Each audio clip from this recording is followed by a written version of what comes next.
Alright guys, welcome back to another episode of Daily Driving Hoopies. This is your host Darren, so welcome back. Thank you for liking, thank you for watching. Apparently you guys really like B-bodies. Does that mean I need to do another B-body episode soon? Let me know, I'll pull another Impala out or something. But anyways, today's episode is going to be on my 2006 Cadillac XLRV. This car is definitely unique. Not my favorite. Definitely one of the faster ones. Really cool car. I'm going to try to crank out 2 episodes this week, guys, for you so you can get some content.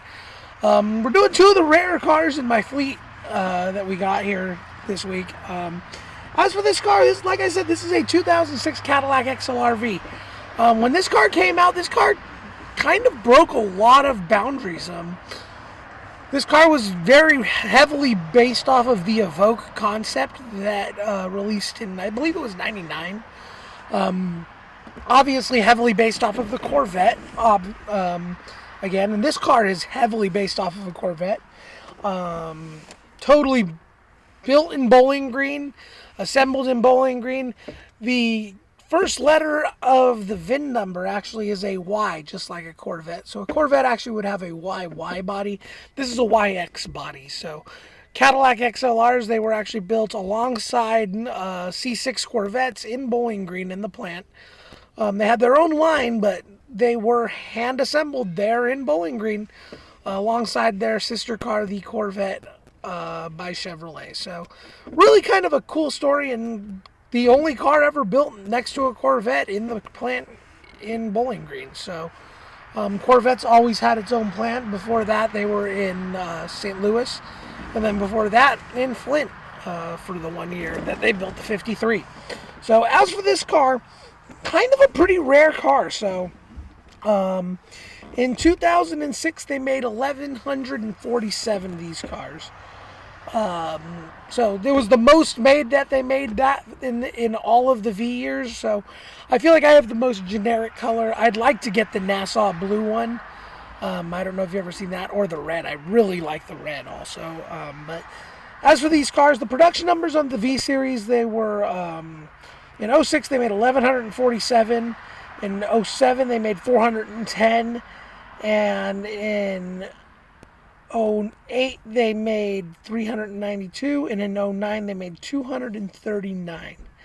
So cool thing about that is we keep going through this. Actually, in 2010 they had 188 cars that they had left over, essentially, from those 239. So they were actually badged in the 2010 model year, but made in 2009. Kind of like Duesenbergs back in the day. So Duesenbergs were very similar back in the 30s.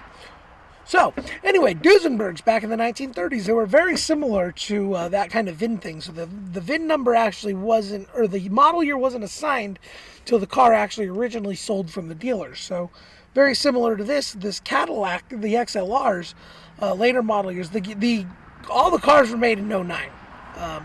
So in 2010 they had 188 cars, and in 2011 there were 12 cars left.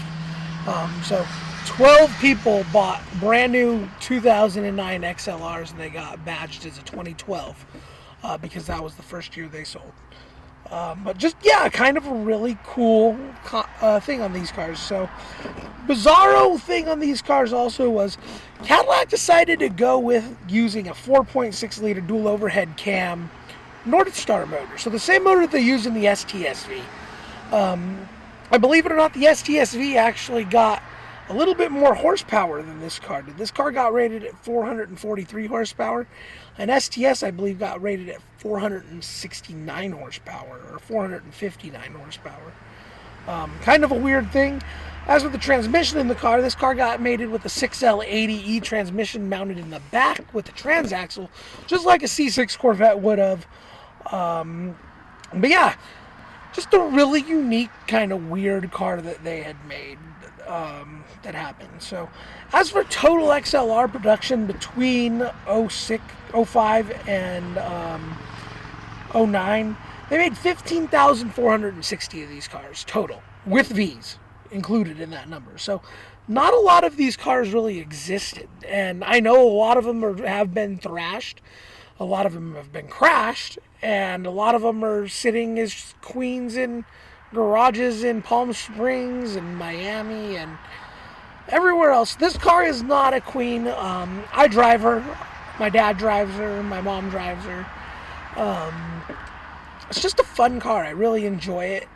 I don't really like driving it from a driver's perspective. It's kind of an uncomfortable car for me. I'm a little bit too big for it. My mom and my sister, they love it because it's it's kind of a small person's car. If I was comparing it to something, which Cadillac said they were never trying to compete with the SL and the 6 Series from BMW, but this car doesn't even compare from a size perspective inside because it's so small. I'm really uncomfortable with the size of this car inside. And as you can tell, the dash is not exactly perfect. This has kind of started happening. BMWs and Mercedes of the same generation kind of do the same thing. I got quoted a few hundred bucks to get this done, but I'll take it at some point when I have a couple $100 to burning a hole in my pocket for something I look at. Nothing functional about it, so I don't really care, you know.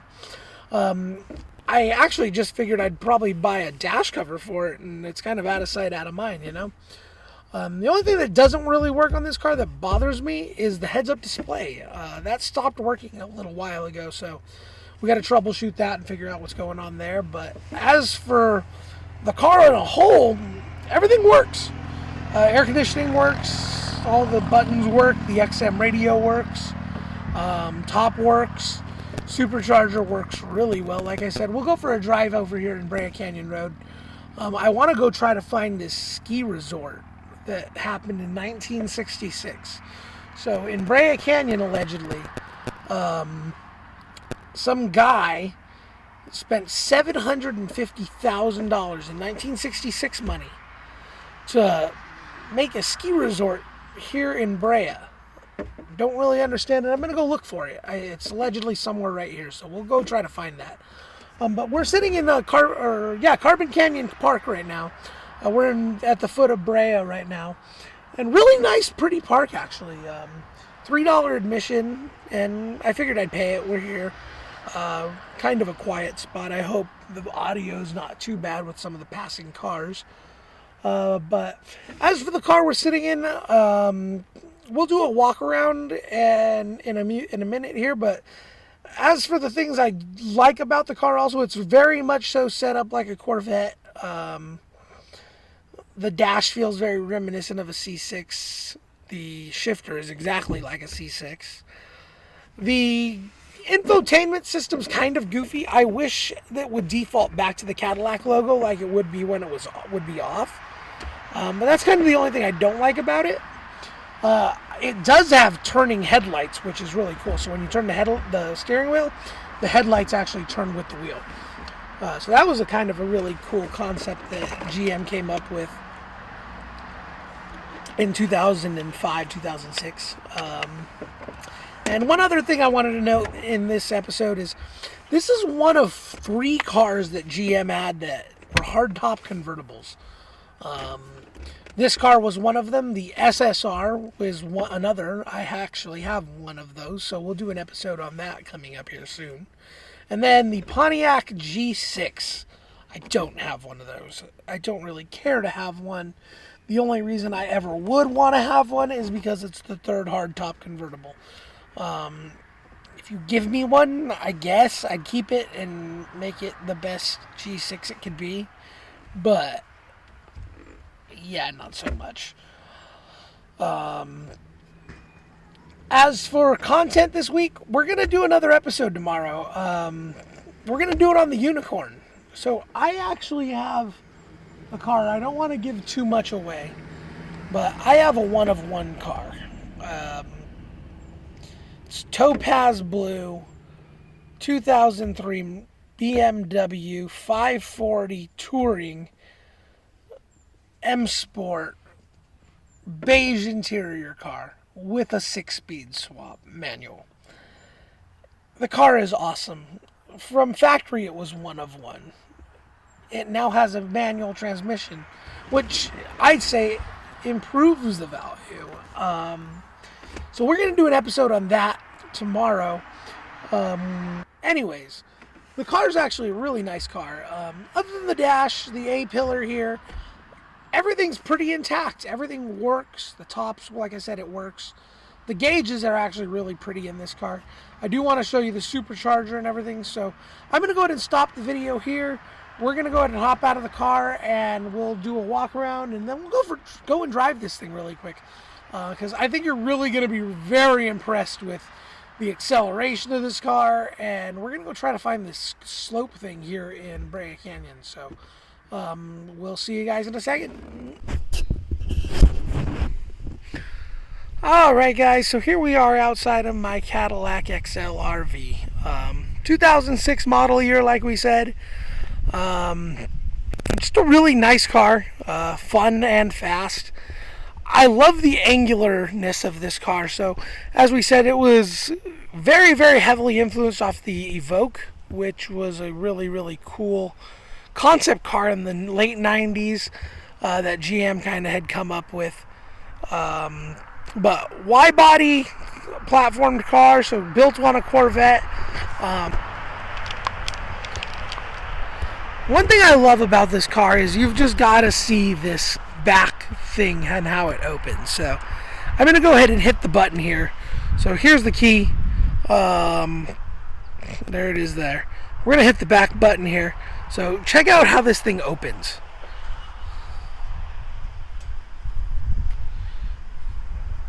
Right? Just absolutely wild. And you can see the hardtop. It's just kind of tucked away up inside of here. You can see all of my crap. GM claims you can fit a golf bag in there with the top down.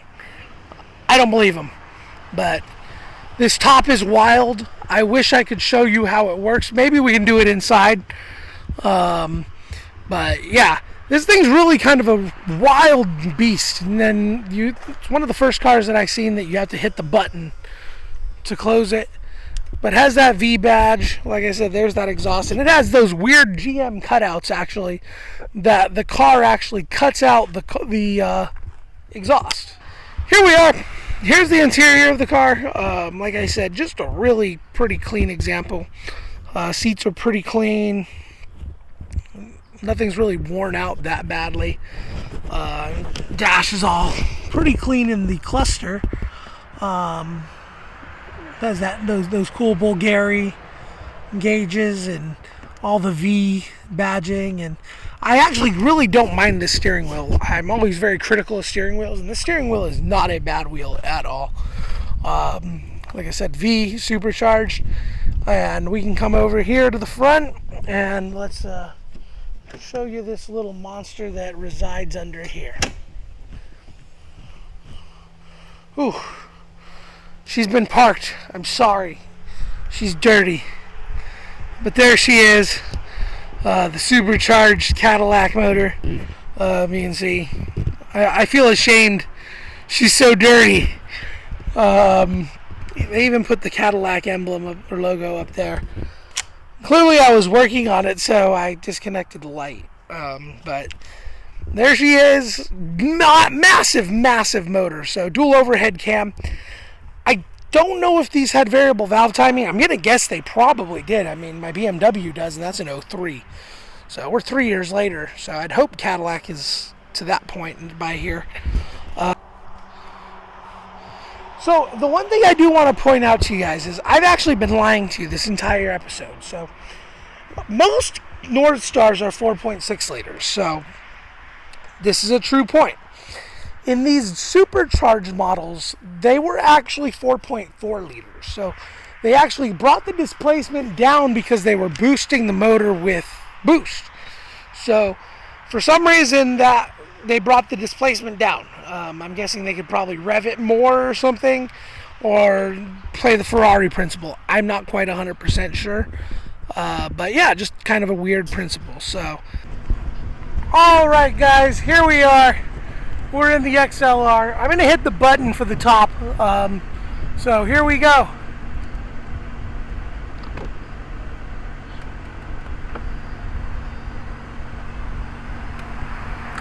This thing's a transformer, guys.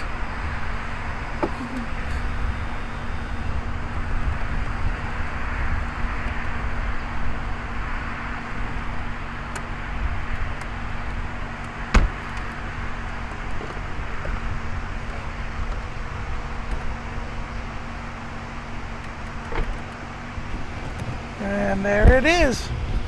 Now we're gonna go back down.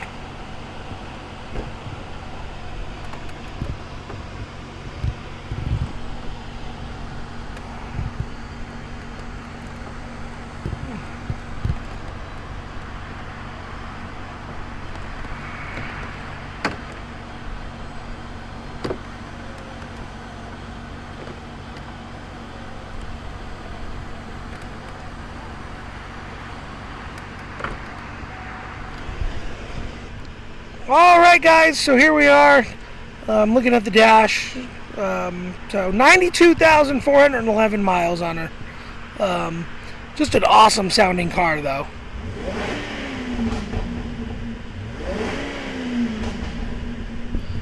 So, I wish I could turn the cutouts off, but I don't have the Tech 2 plugged in right now.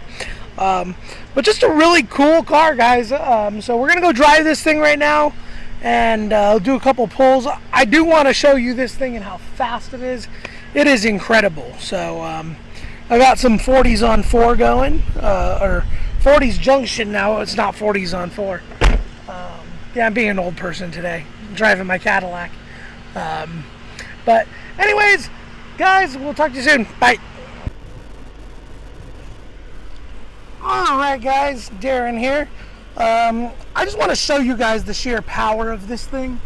I'm just going to accelerate over to this stop sign here. But just watch this thing as it goes through and goes to here.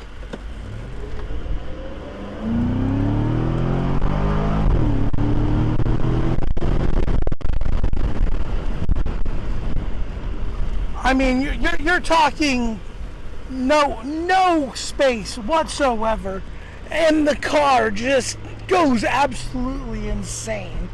I'm not sure, but this might be the ski resort hill. Not 100% sure, but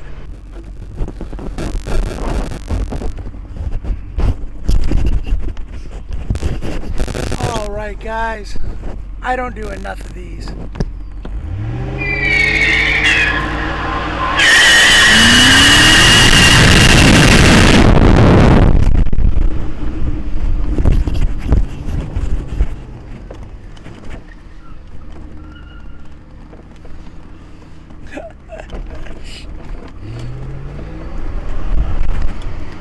Pretty straight, actually.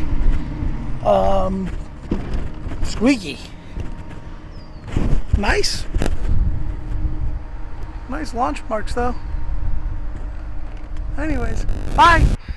I'm gonna go ahead and finish this episode up here, so go ahead and, again, if you guys are liking what you're seeing and enjoying my content, like, subscribe, comment. I'd love to talk to you guys more, so if you guys want to reach out, we're just gonna keep driving my crap and telling you guys about it. So here it is. Here's my 2006 Cadillac XLRV, and we're gonna see you guys tomorrow with the unicorn. So hang on tight out there.